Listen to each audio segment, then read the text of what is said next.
Welcome to Up All Night DIY. I'm Monica. Thanks for joining me. Today I'm participating in the Christmas Ornament collab hosted by Jacque of Jacque Russell Creates. I've linked Jacque's channel below. You're going to want to check her out. I'll be making these 3 ornaments. Let's get into it. The first ornament is inspired by one my friend Jen saw on Etsy. I'll link the shop below. Their ornaments are very cool, and I'm not in any way associated with this Etsy shop. I'm just a fan. So I have 1 4-inch and 5 1-inch wood circle cutouts. I'm going to give them each 2 coats of Ceramcoat White. I gotta tell you, this ornament was super easy and very quick to make. So I used my silhouette to cut my lettering. The large circle will say "Believe in the" encased in an outer circle. And if you don't have a vinyl cutter, you can always use paint, stickers, or a stencil to do your lettering. I find the toughest part is lining up this circle within this circle. So once it is lined up, I'll just burnish it on and peel off that transfer tape.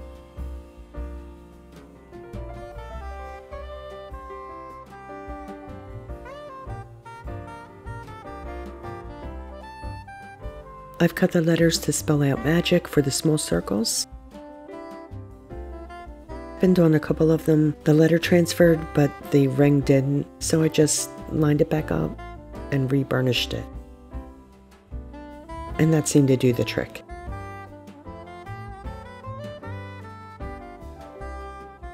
I'll use my folk art floating medium and Ceramcoat Tropic Bay to add a slight shadow to the large circle. And if any paint gets on the vinyl, I'll just wipe it off.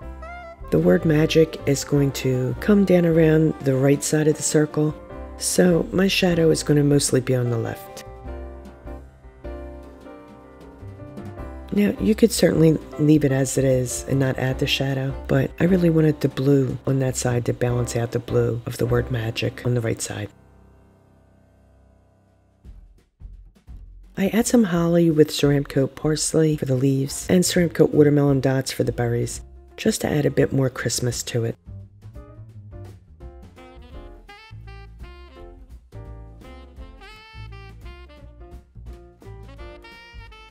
I'm using a skewer to dip dot the berries on, but the back of a paintbrush would work too. I attach the small circles with both wood glue and hot glue. I was sure not to cover up the very center of the big circle because I'm going to drill a hole there so I can add a hanger. And I want to make sure that my letters are straight as they come down around the circle. This design has a fun mid-century retro vibe, and my friend Jen knows that I love that. So that's why she sent me the picture, and I figure I'll give this to her because she likes that mid-century thing too. And if you like it, you might want to check out that Etsy shop. Like I said, I'll link it below. To hang it, I drill a hole top center and I'll thread with baker string. Also, I'll spray it with clear matte sealer. I'm using a piece of paddle wire as kind of like a needle. I just fold it in half and thread the baker string through it. Makes it easy to pull through these little holes. And I'll just tie a knot at the top and we're done.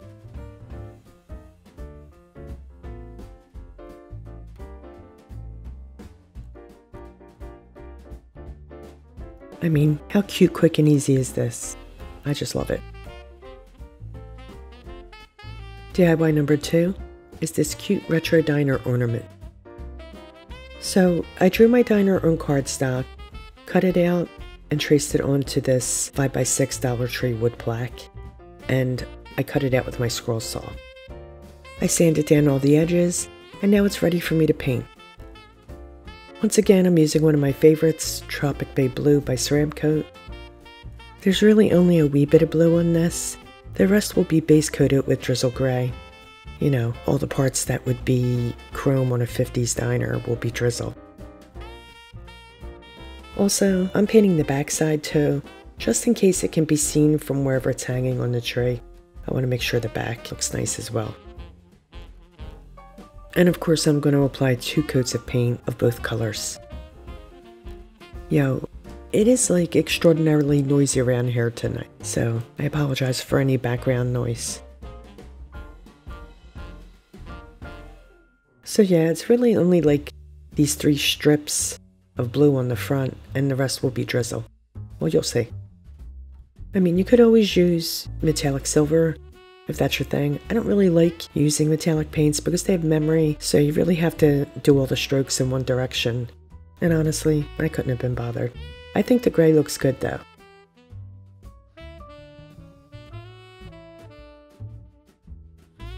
And once the gray is dry, I'll paint in the windows with white, including a window on the door.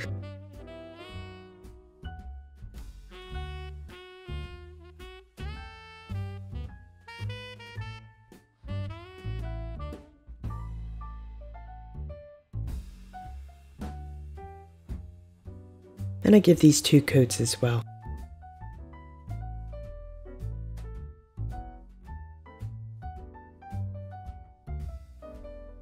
And I'll use drizzle gray to add a little push handle on the door. I use my liner brush and rain gray for some of the finer details, like outlining the windows and door.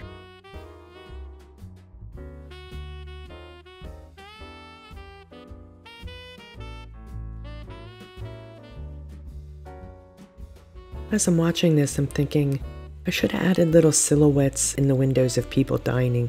That would have been cute. Maybe on the next one.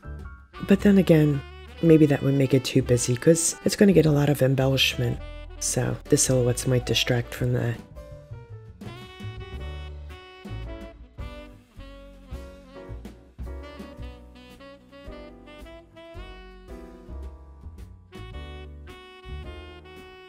And I'm adding a little step here too.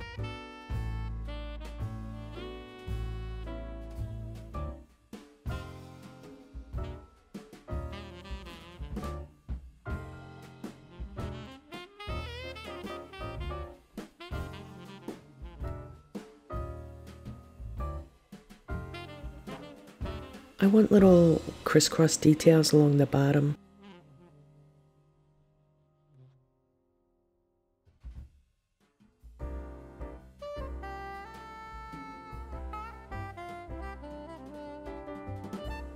I'll float in some shading to the blue with velvet teal and to the gray with rain.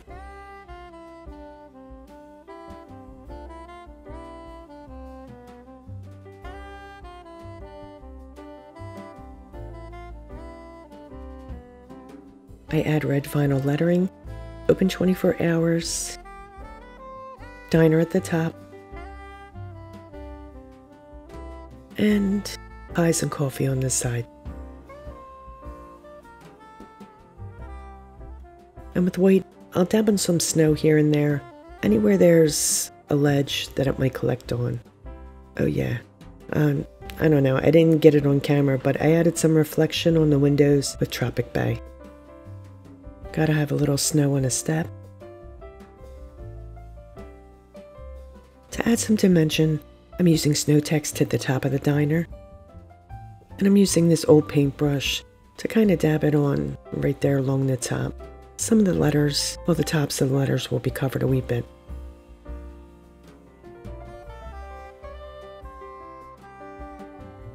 I'll add some sparkle to it with glamour dust. Ooh, glistening. Nice. I make a wreath by wrapping a green metallic pipe cleaner around a marker.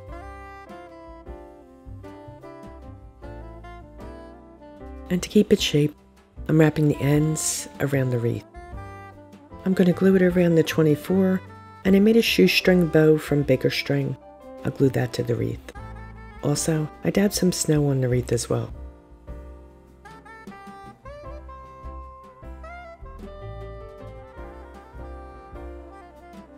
I want to add some of these vintage light beads, so I'm going to cut them from the string and glue them on individually. It was much easier to do it this way than to try to get them to line up on that string.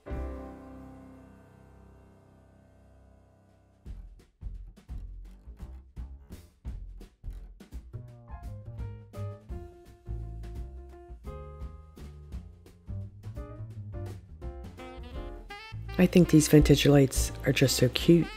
I think I got these at AC Moore before they closed. I bought a whole bunch of little doodads like that. Everything, of course, was on sale, so clearance price.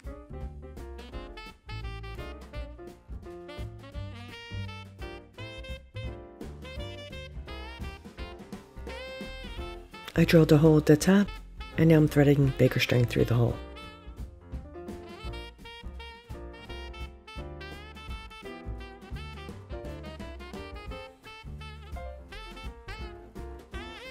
And there we go, little 50s diner.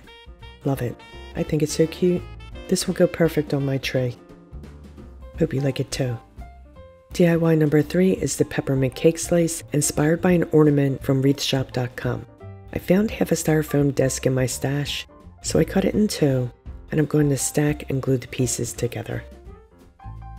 Couldn't find my foam glue, so I'm using fabric glue, and for extra support, I break a toothpick in two, and I'll push them into one of the pieces, then I'll push the other piece on top of that.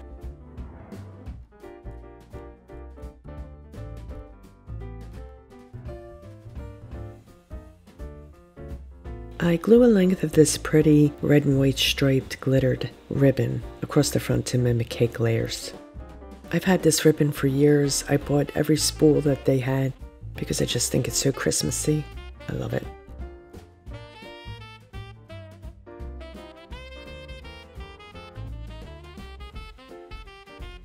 I found that the fabric glue worked really well on the styrofoam. Sometimes some glues will melt styrofoam, so you never know. But this worked well. So I used this Notex again for the frosting, starting on the back, and I'm applying it with a craft stick.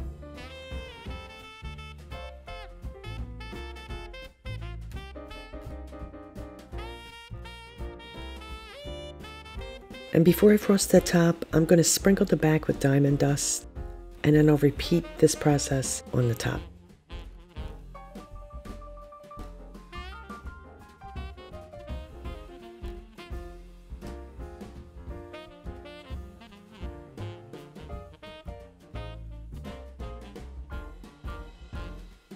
And I'll get a nice healthy coat on there. This Notex actually dries pretty quickly, so you can handle it shortly after you apply it. Add in this sparkle.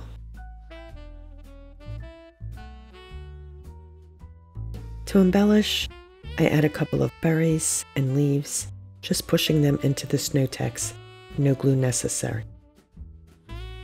I'm using my skewer to make sure that they get tucked down in there. I also add a faux peppermint.